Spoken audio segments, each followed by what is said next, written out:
ஹரே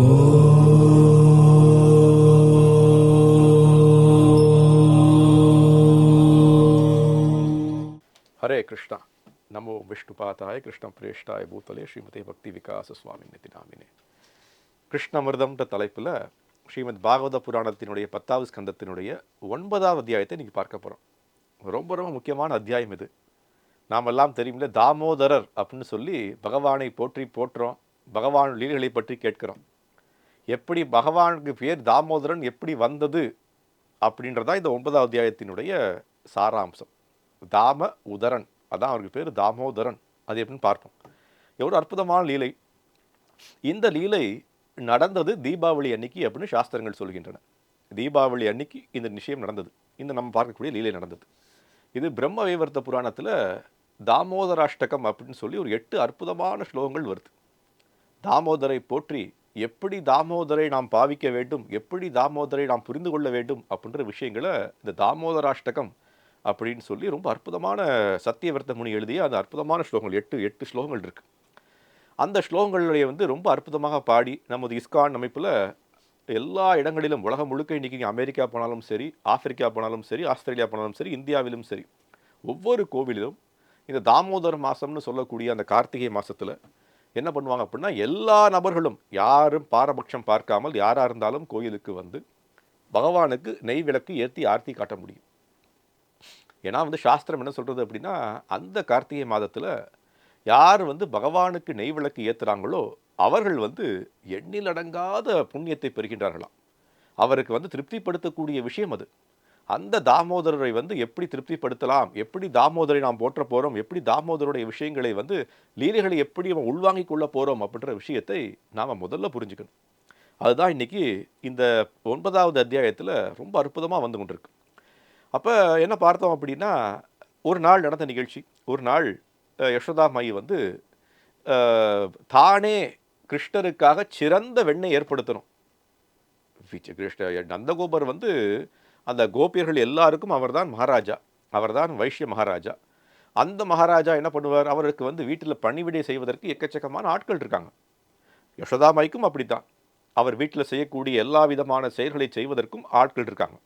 ஆனாலும் யசோதா மாய்க்கு என்ன நினைப்பு அப்படின்னா, எப்படியாவது கிருஷ்ணருக்காக நான் ரொம்ப அற்புதமான ஒரு வெண்ணெயை நானே பண்ணுவேன், நானே கிடைந்து எடுத்து கிருஷ்ணருக்கு கொடுக்கணும்னு ஆசைப்படுறேன் அப்படின்ற விஷயத்தை அவங்க பண்ணுறாங்க. அவங்க என்ன பண்ணுறாங்க அப்படின்னா, எப்பொழுதும் பண்ணுறது தான். எப்பொழுதெல்லாம் கிருஷ்ணர் வெண்ணெயை கடை ஆரம்பிக்கின்றார்களோ யசோதா மாயி, அப்போ கிருஷ்ணருடைய சரித்திரங்களை பாடுவார்கள், கிருஷ்ணனுடைய லீலைகளை பற்றி புகழ்ந்து போற்றி கொண்டிருப்பார்கள், அதை பற்றி நினைத்து கொண்டே இருப்பார்கள். யானி யானீத கீதானி தத்பால சரிதானிச்ச அந்த பாலச்சரித்தம், கிருஷ்ணனுடைய பாலச்சரித்தத்தை பார்த்து எப்படி நடந்தது, முதல்ல எப்படி அவன் செய்தான், எப்படி விளையாடி கொண்டிருக்கான், எப்படி அடுத்த வீட்டுக்குள்ளே போனான் அப்படின்ட்டு ரொம்ப அற்புதமான பாடல்களை ஏற்றி அப்படியே வர்ணனை செய்து கொண்டு அதே நினைப்பில் அவள் தன் வேலையை செய்து கொண்டிருப்பார்களாம். ஸ்ரீல பிரபுபாதர் இஸ்கானுடைய ஸ்தாபகாச்சாரியர் அடிக்கடி சொல்லுவார், அதுதான் கிருஷ்ண உணர்வு, அதுதான் கிருஷ்ண பக்தின்னு சொல்லுவார். எது கிருஷ்ண உணர்வு, எது கிருஷ்ண பக்தி அப்படின்னா, சதா கிருஷ்ணரை நினைத்து கொண்டிருப்பது தான். நாம் செய்யக்கூடிய அனைத்து செயல்களிலும் எப்படி கிருஷ்ணரை உள்வாங்கிக் கொள்வது. வீட்டில் சமையல் செய்கிறோம், கிருஷ்ணருக்காக சமைக்கிறோம்.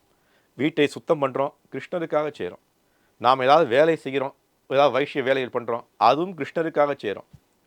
ஏதாவது நம்ம என்ன பண்ணுறோம் அப்படின்னா, ரொம்ப அற்புதமான விஷயங்களை அறுவடை செய்கின்றோம், விவசாயம் பண்ணி, அதுவும் கிருஷ்ணருக்காக செய்கின்றோம். அப்போ நாம் செய்யக்கூடிய அனைத்து செயல்களிலும் கிருஷ்ணரை நிலைப்படுத்தி, கிருஷ்ணரை keeps Krishna at the centre அப்படின்னு அடிக்கடி சொல்வார் அவர். நாம் செய்யக்கூடிய அனைத்து விஷயங்களிலும் மத்தியஸ்தம் கிருஷ்ணரே. அப்படி நம்ம வாழும்போது என்னாகும் அப்படின்னா, கிருஷ்ணர் என்ன பண்ணுவார், கிருஷ்ணர் திருப்திப்படுவார், நம்மளையும் திருப்திப்படுத்துவார், உள்ளிருந்து திருப்திப்படுத்துவார் அப்படின்ற விஷயத்தை இங்கே பார்க்கணும். அப்போ யசோதா மாயி வெண்ணெய் கடைந்து கொண்டிருக்கின்றார்கள். வெண்ணெய் கடைந்து கொண்டிருக்கும் போது கிருஷ்ணர் வரார். கிருஷ்ணர் அழுது கொண்டே வரார். கிருஷ்ணர் அழுது கொண்டே உள்ளே வரும்போது யசோதா மாயி கேட்குறாங்க, என்ன ஆச்சு அப்படின்னு. அப்போ அவருக்கு கிருஷ்ணருக்கு பசி. இன்றைக்கி தான் நம்ம என்ன பண்ணுறோம் அப்படின்னா, 6 மாதங்கள் 7 மாதங்களுக்கு மேலே பால் கொடுப்பதில்லை குழந்தைகளுக்கு. அந்த காலகட்டத்தில் 2-3 வயது வரைக்கும், 4 வயது வரைக்குமே குழந்தைகளுக்கு பால் ஊட்டி கொடுப்பார்கள் தாய்கள். ஏன்னா அதுதான் அவங்களுக்கு சக்தி.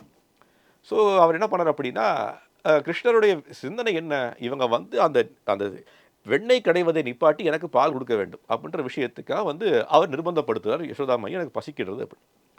அப்போ கிருஷ்ணர் என்ன பண்ணுவாராம், அடிக்கடி இந்த மாரி பண்ணுவார் அப்படின்னு சுகதேவ கோஸ்வாமி சொல்றார். என்ன காரணம் அப்படின்னா, நமது வாழ்க்கையிலயும் பார்க்கிறோம் இப்படித்தான் கிருஷ்ணர் பண்ணுவார். என்ன அப்படின்னா, நாம எவ்வளவு தூரம் கிருஷ்ணருக்காக சரணடைந்திருக்கின்றோம் அப்படின்றதை செக் பண்ணிக் கொண்டே இருப்பார் அவர். நமக்கு பரீட்சை கொடுத்துக் கொண்டே இருப்பார்.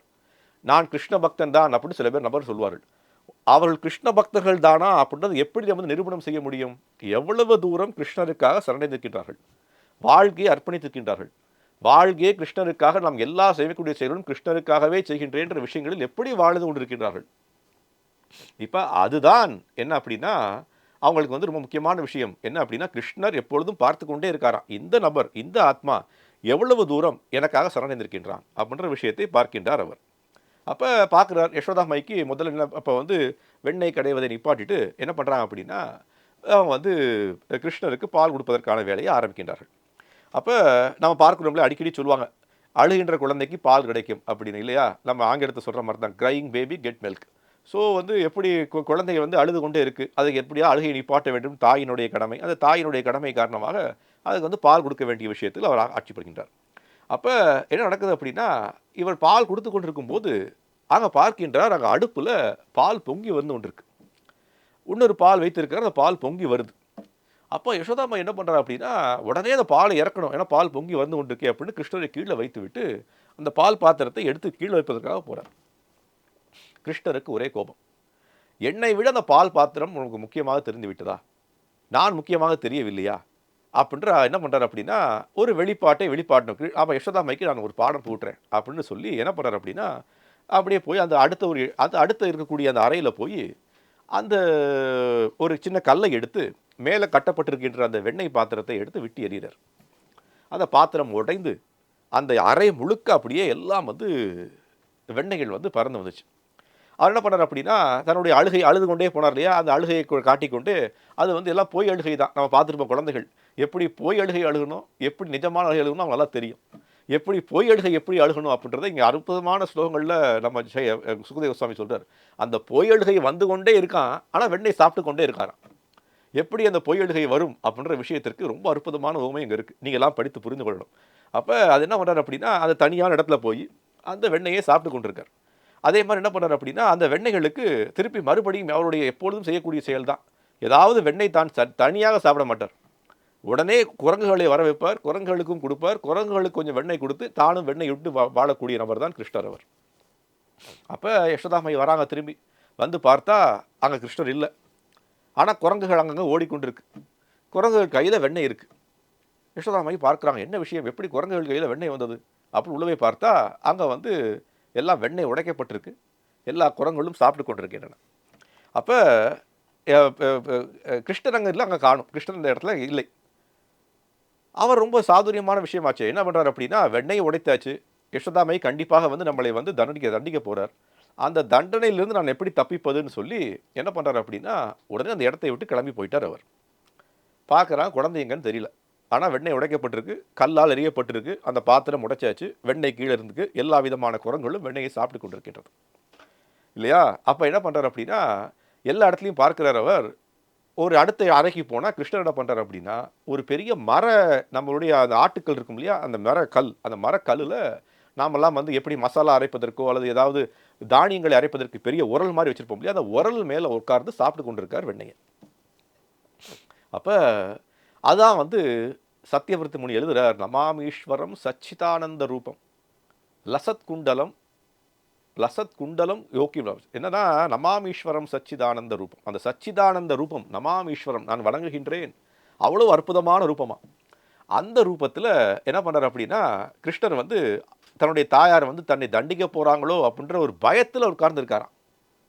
அந்த பயத்துல இருந்து கண்ணீர் வந்து கொண்டே இருக்கு. லசத் குண்டலம் கோகுலம். அந்த கோகுலம் என்ன பண்றான் அப்படின்னா, அப்படியே கண்ணை கசக்கி கொண்டு அழுது கொண்டே இருக்கானாம். அப்ப இதுதான் விஷயம். என்ன அப்படின்னா, இதுல வந்து பாகவதத்துல ஒரு அற்புதமான ஸ்லோகம் வருது. ஏன் கிருஷ்ணர் வந்து குரங்குகளுக்கு வந்து வெண்ணெயை கொடுக்கின்றார்? ஏன் நம்மளுடைய வெண்ணெய் எடுத்து குரங்குகளுக்கு ஏன் கொடுக்கணும்? தான் சாப்பிட்டாலும் பரவாயில்ல. எதுக்கு குரங்குகளுக்கு கொடுக்கணும்? கிருஷ்ணருடைய வேலையை என்ன அப்படின்னா, எஸ்யாகம் அனுக்கிரகாமி. அவர் சொல்றாரு யுதிஷ்டிரன்ட்ட, எஸ்யாகம் அனுக்கிரகாமி ஹரிஷ்யே தத்தனம் ஷனேர். எனக்கு உன் மேல் ஒரு பரிவு ஏற்பட்டு விட்டது. நான் அன்பை உனக்கு காட்டணும்னு ஆசைப்பட்டேன் அப்படின்னா, உன்னுடைய தனத்தை கொஞ்சம் கொஞ்சமாக எடுத்துக்கொண்டே வருவேன்றார் கிருஷ்ணர்.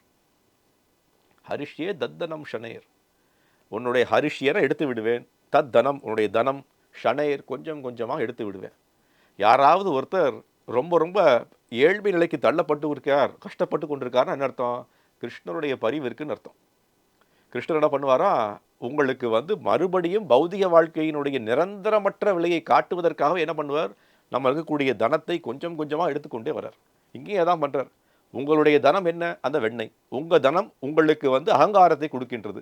அந்த அகங்காரத்தை போக்குவதற்கு என்ன பண்ணுறார், அதே வெண்ணெயை உடைத்து குரங்குகளுக்கு கொடுத்துக்கின்றார் அவர். அப்போ இதுதான் ரொம்ப முக்கியமான விஷயம். என்ன அப்படின்னா, அங்கே பார்க்கிறார் கிருஷ்ணர் யசோதா மை ஒரு கையில் ஒரு குச்சி எடுத்து அவனை அடிக்கிறதுக்காக வராங்க. எடுத்து ஓடுறாங்க. கிருஷ்ணர் அதான் சொல்கிறார். என்ன அப்படின்னா, உலகத்தைக்கே பயமாக இருக்கக்கூடிய நபர் என்ன பண்ணுறாரா, தாயை கடந்து ஓடி கொண்டிருக்கார். யோசிச்சு பாருங்க. பயத்தை கொடுக்கக்கூடியவர் அவர்தான். எல்லா உலகத்துக்கும் பயம் அவர்தான். உலகத்துக்கு எல்லாவற்றுக்கும் அவர்தான், எல்லாவற்றுக்கும் அவர்தான் பரமாத்மா. ஆனால் அவர் என்ன பண்ணுறார், அழுது கொண்டு தாயாரிடம் பயந்து பயந்து பயந்து பயந்து ஓடிக்கொண்டிருக்காராம் அவர். எல்லா இடங்களிலும் அவங்க என்ன பண்ணுறாங்க அப்படின்னா, பார்க்குறோம். பந்தஸ்து கோட்டி சதவத்சர சம்பிரகம்யோ வாயோ ரத்தாபி மனசோ முனிபுங்கவானாம். எக்கச்சக்கமான யோகிகள், எக்கச்சக்கமான எல்லா விதமான முனிவர்கள் என்ன பண்ணுறாங்கன்னா, கிருஷ்ணரை எப்படி அடைவது அப்படின்னு சொல்லி பந்தாஸ்து கோட்டி சதவத்சரம், கோட்டி வத்சரம்னா ஆயிரக்கணக்கான கோடிக்கணக்கான வருஷங்கள் தவம் செய்து கொண்டிருக்காங்க. கிருஷ்ணரை பார்க்கக்கூட முடியல, காலினுடைய நுனி விரலை கூட பார்க்க முடியல. ஆனால் இங்கே ஒரு பெண்மணி கிருஷ்ணரை அடிப்பதற்காக குச்சியை எடுத்துக்கொண்டு விரட்டி கொண்டு செல்றாலாம். பாருங்கள் எவ்வளவு பாக்கியம் அது. அப்போ இதுதான் யசோதா மையினுடைய மிக முக்கியமான விஷயம். ரொம்ப தூரம் ஓடியாச்சு, ஓடி ஓடி பாவம் அந்த பெண்மணியாலும் பிடிக்க முடியலை கிருஷ்ணரை. 3 வயது 4 வயது குழந்தை, ஓட ஈஸியாக பிடிச்சிடலாமே, ஆனால் பிடிக்க முடியலை. அதுதான் கிருஷ்ணர். கிருஷ்ணரை தேடி போக போக போக கிருஷ்ணர் நம்மளை விட்டு வெளியே போய் கொண்டு தான் இருப்பார். கடைசியாக அங்கே என்ன சொல்லப்பட்டிருக்கு அப்படின்னா, தானாக நினைத்து, சரி நம்மளுடைய தாய் ரொம்ப களைத்து விட்டால், நம்மளை பிடிக்க முடியலை, நானாகவே என் தாயிடம் சமர்ப்பணம் அடைகின்றேன் அப்படின்னு சொல்லி தாயை பிடிப்பதற்காக தானே வழிவகுக்கின்றார் கிருஷ்ணர். நம்மளுடைய வாழ்க்கையிலையும் அப்படித்தான் இருக்குது. கிருஷ்ணரை அடைவது ரொம்ப ரொம்ப எளிமை, கிருஷ்ணரை அடைவது ரொம்ப ரொம்ப கடினமும் கூட. கிருஷ்ணரை அடைவது எப்படி எளிமை? கிருஷ்ணரை பற்றி நினைத்து கொண்டு கிருஷ்ண உணர்வில் வாழ்ந்தோம் என்றால், நான் சொன்னேன் இல்லையா, வீட்டிலேயே அர்ச்ச விக்கிரகங்களை வைத்து, கிருஷ்ணருடைய உருவத்தை வைத்து, கிருஷ்ணரை ஒரு குழந்தையாக பாவித்து, அந்த குழந்தைக்கு எல்லா விதமான விஷயங்களும் செய்து கொண்டு வாழ்வதுதான் கிரகஸ்த வாழ்க்கையினுடைய முக்கியமான விஷயம். கிரகஸ்தன்னா எப்படி வாழணும்? வீட்டில் அந்த வீட்டில் அந்த அந்த பரமாத்மாவாகிய கிருஷ்ணன் தான் எல்லாமேன்னு சொல்லி வாழ வேண்டும். அப்படி வாழும்போது கிருஷ்ணரை அடைவது ரொம்ப எளிமை. கிருஷ்ணரை அடைவது எப்படி ரொம்ப கடினம்? நாம் கிருஷ்ணருக்கு வேலை செய்யாமல் நம்முடைய பௌதிக விஷயங்களுக்காக வேலை செய்து கொண்டிருந்தோம் என்றால், நாம் தனங்களை சேர்த்து வைக்க வேண்டும் ஆசைப்பட்டோம் அப்படின்னால், கிருஷ்ணர் என்ன பண்ணுவார்? எப்படி வெண்ணெய் பானையை உடைத்து அந்த வெண்ணெயை எடுத்து குரங்குகளுக்கு கொடுத்ததைப் போல நம்மளுடைய தனத்தை எடுத்து அடுத்தவர்களுக்கு தான் கொடுப்பாரே தவிர, நாம் சேர்த்து வைக்கிற தனம் நமக்கு எந்த பிரயோஜனத்தையும் உருவாக்காது. அதனால் நாம் சம்பாதிக்கக்கூடிய தனம் கிருஷ்ணருடைய சேவையில் ஈடுபடும் போது அது பூரணமான வெற்றி. அது எப்பொழுது கிருஷ்ணனுடைய சேவையில் ஈடுபடவில்லையோ அது பூரணமான தோல்வி. ஹரே கிருஷ்ணன்.